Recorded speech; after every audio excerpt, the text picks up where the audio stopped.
Hello and welcome back to the channel. Thanks for tuning in. And today you're checking out Stamina Sorcerer PvP build. This is updated for ESO Summerset.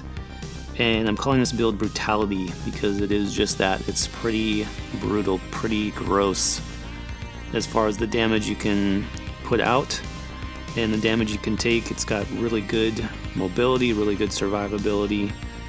And again, it just dishes out the damage and pretty sick. So stick around, I think you are gonna like it. Let's talk about some gear options first and different skills we can use, as well as champion points and more coming up. Stay tuned.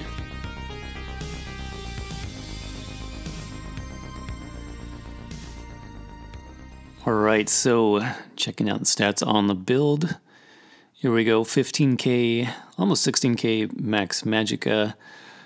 20k health is going to bump up nicely in PvP to about 24, 25k. Maximum stamina is looking good at about 35k. The recoveries are pretty low overall, but that's because we are using Dark Deal and also one of our sets to help with sustain. The weapon damage is a bit low unbuffed. Let's go ahead and buff that up a little bit.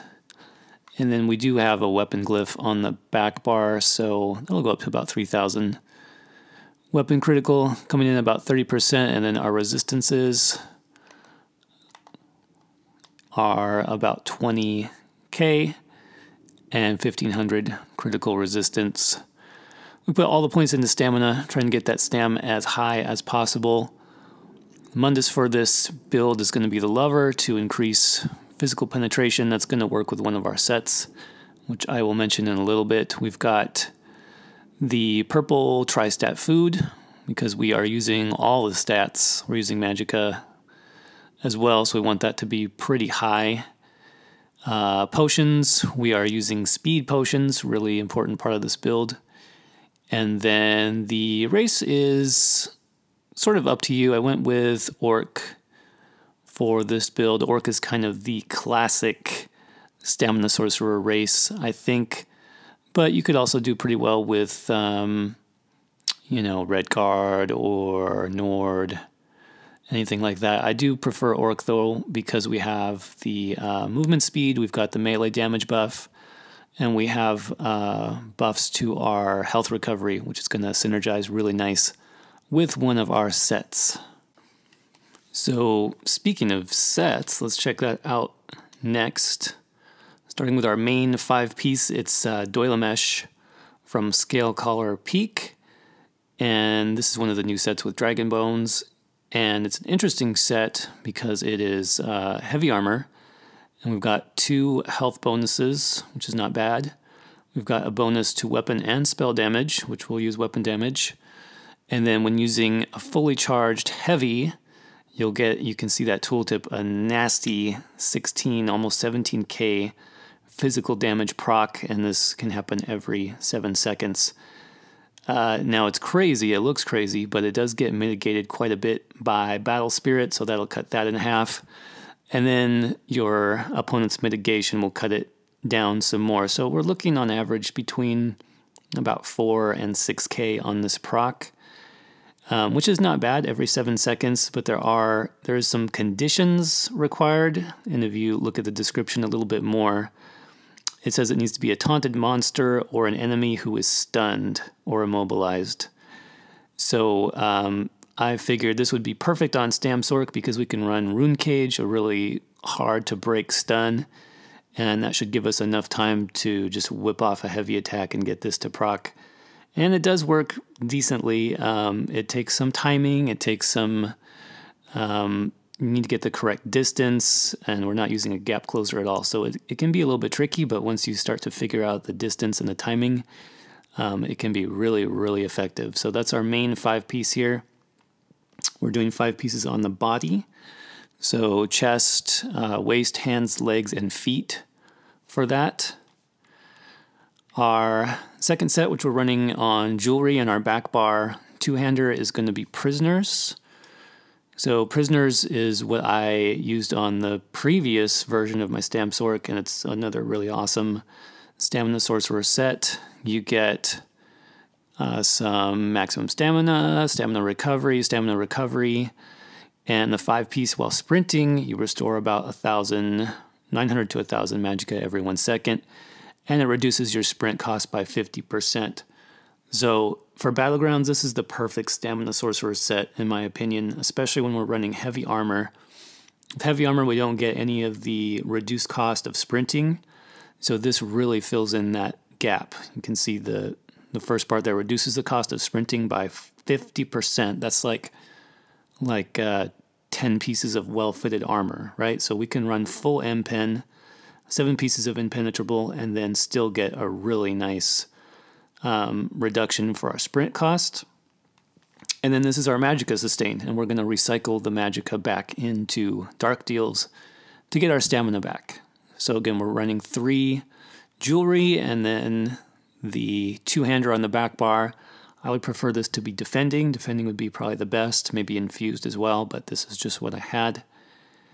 And then because we're only doing this on the back bar, that frees up actually a front bar 2-piece, which is a nice addition with Summerset, is we can now run 2 pieces of agility for our front bar and get that nice 1400 max stamina boost. So we've got 2 agility weapons. This is kind of up to your preference. I'm running a mace and a dagger. You can switch that around if you want. But the glyphs and the traits are important. Let me actually, and we'll talk about the monster set and then get into glyphs. So Troll King would be the last set. This is our 2-piece monster set. Healing done, and then that big boost of health recovery. This stacks with our health recovery bonus from being an orc, so perfect for this setup. And you'll basically be healing all the time, and the lower your health drops, the more healing you'll be able to do. So this is a lifesaver. This is your survivability for sure. Talking about all the glyphs then, and the traits on the front bar weapons, I went with Sharpened. Sharpened is important because we want as much pen on the build as possible, because the only thing that's going to buff this set, the 5-piece proc, this is not increased by stamina, it's not increased by weapon damage. The only thing that's going to increase this is something like Minor Berserk, which we don't have, or penetration, basically. So the higher your penetration, the stronger this is going to hit a target. So that's why we went with Sharpened on the main hand, and then the offhand I just went with Infused. Infused actually buffs both of our weapon enchants, so we get that nice shock damage. Shock damage can proc Implosion on the Sorcerer, so that's a really good main hand glyph. And then the offhand we went with a Absorb Stamina, just because we're in heavy armor, so a little bit of extra stamina is nice on the build. Like I said, we got the weapon damage enchant on the back, bring our weapon damage up as high as possible. And then on the body, you want as much impen as possible as well. I've got a few well-fitted and other traits mixed in, but ideally you would get 7 impen on the body pieces. Now on to the skills. Here we go. So on our front bar, this is our offensive dual-wield bar. We've got Rending Slashes. You can see this does 2,500 with each weapon, so 2,500 times 2, plus your glyphs, plus that nice physical damage bleed, and also reduces the movement speed. So this is how we open up our burst combo. Open up with a heavy attack into this. It's a ton of damage, ton of different attacks. Next up is Rune Cage. This is our stun that, again, is going to proc the Doilamesh set. It is a little bit pricey, which is why we need the extra magicka. We need to run the tri-stat food on this build to make sure that we can use this skill as much as we need to. Not blockable, not dodgeable, so that is helpful. And there is a slight delay on this, so it'll give you a second to close the gap just by running. I mentioned we are going to use that speed potion to close the distance, and then lead into our heavy attack, Rending Slashes. Resolving Vigor is your heal over time for the build. It's a must-have. Shrouded Daggers is just a spammable attack to finish off an opponent, and you have other options you could do here. You could put Steel Tornado. You could put the Sigic Order Imbue Weapon skill here Could put a lot of different things here, but I really do like this because it actually bounces up to 3 enemies, so you get multiple targets with this ability, and it is a range too, which we don't have any other range attacks on the build, so it'll help you get a few of those kills in from afar, so that's really nice. Bound armaments is a very important part of the build. It's been changed recently where you don't need to double bar it, even though we are for this build, and I'll explain why. So you can ignore the block mitigation part. We're not really going to use that piece of it. We're using it mainly for the max stamina, 8% increase, and light attack damage increased by 11%. We are doing tons of light attacks as well as heavy attacks, but we're getting a bonus there. And then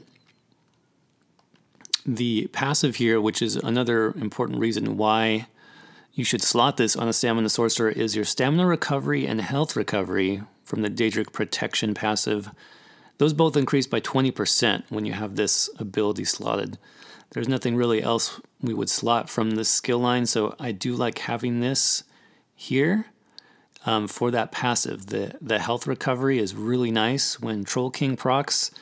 That's going to amp Troll King as well as your Orc passives. So basically getting you close to 4k health recovery or more. Basically you can heal to full while you're backing out of a fight without even having to heal, really.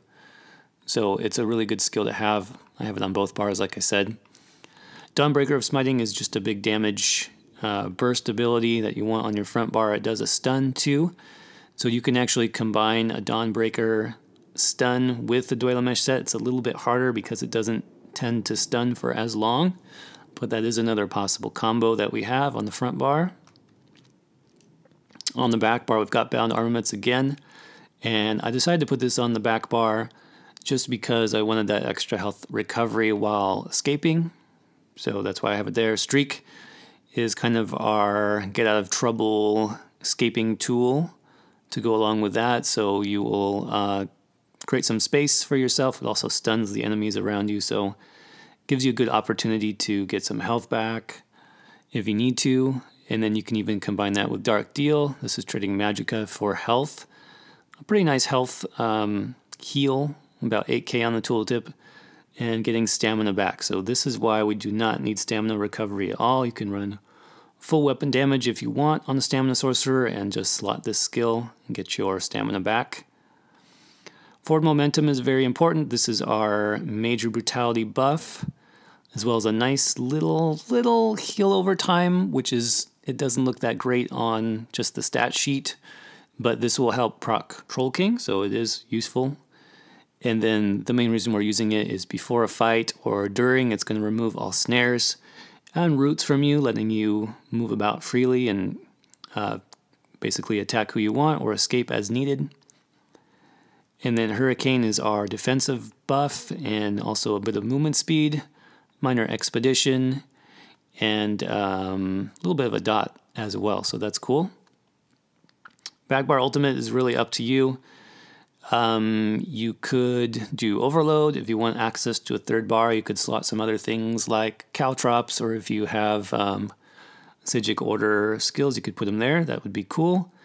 I don't on this build, so I'm just slotting Barrier. Barrier is just a nice defensive ultimate, and you get some Magicka recovery back from the support line passives. So I think that's it for the abilities. Let's look at CP. In the green tree, we've got 37 Warlord, 35 Sprinter, 56 Tenacity. We are doing lots of heavy attacks on the build. Arcanist just a little bit. 64 into Mooncalf, and then 11 into Healthy, just to, again, raise that health recovery up. Got 9 Shadow Ward, 34 Tumbling, 19 into Blessed, 25 Physical, 66 Master at Arms, 31 Shattering Blows, 56 Mighty, 21 Piercing, 23 Precise, 9 into Thom, 61 Ironclad, 44 into Resistant, 49 and 43 into Hardy and Elemental, 34 Thick-Skinned, and then Quick Recovery 19. So now let's check out how you actually play the build, probably kind of important. Basically, as far as defense is really simple. You just keep up your forward momentum and your hurricane. Hurricane lasts about half the length of forward momentum. So once hurricane falls off, you'll have one more refresh of that. And that'll keep your buffs up for the most part. Also keep in mind that forward momentum, you'll want to pop that just before you start a fight so that you don't get snared. That's really important since we're going to be running towards our target. We don't have a gap closer, so having this up is going to make sure that you're not interrupted. I think I mentioned we're using the speed potion, but actually if you can afford it, what is ideal is movability potions. So I am running these, though they are getting a little bit expensive. This gets you the speed and the stamina and an extra 10 seconds of movability. So that's really important when you're closing the gap between your target. You want to pop that potion as well as your forward momentum. Okay. So once we are ready to beat somebody down, I guess, you want to start with a rune cage. That's your stun. Into a heavy attack, and that's going to proc Doilamesh. So just so you can see how it looks, rune cage, and then heavy attack. You can see that procced for 16k, and I had all the other damages in there as well from my heavy attack and my glyphs. Let me show you one more time. So also the cooldown is 7 seconds, which actually matches the CC immunity cooldown, so that's perfect. As far as getting this set to proc, you can't stun anybody when they have CC immunity, so the fact that they are equal is kind of nice. So one more time, rune cage, heavy attack, and you can see it does a big burst of damage. The next step, once you've kind of perfected that, you know, as far as getting your buffs up and then sprinting towards a target as you rune cage, is heavy attack, rending slash. And you can see that little bit of extra damage, well actually it's not a little bit, it's a ton of extra damage, is sometimes enough to just kill a target outright. So one more time, heavy attack into rending slash. He didn't even live long enough for that one, sorry. Let me show you one more time. So sprint up, heavy attack, rending slash, does a ton of damage, and basically if they are still alive, which most targets won't be, but just in case, that's where you have your light attack and then shrouded daggers. Okay, so say that we have that light attack, shrouded. Because shrouded is a dual wield skill, it gets a kind of quasi execute from the passive skill line, so it is going to do more damage than is listed on the tooltip. It's going to do about 10 or 20% more, so it is nice to finish a target, and it does do that splash damage as well. So that's kind of the basics of how you finish a single target. If you have multiple targets, you will want to save your ultimate for that, because remember, your cooldown on Doilamesh is 7 seconds, so you will not be able to proc it instantly back to back. You're going to have to do something else. So what I like to do is try to get down my first target really fast with Doilamesh, and then use my execute to kind of get them both down. So I'll do something like this into Dawnbreaker, and then I can finish this second target with my daggers. So that's how you would deal with multiple targets. And then if you are in trouble, back bar, streak, maybe roll dodge, and then sprint. Get away, you can do a couple dark deals, get some line of sight. Remember, dark deal is interruptible, so you want to go around the corner or something like that. A good player is going to try to bash you, but just keep out of sight and you can get it off just fine, and then rebuff, and then back into the fight.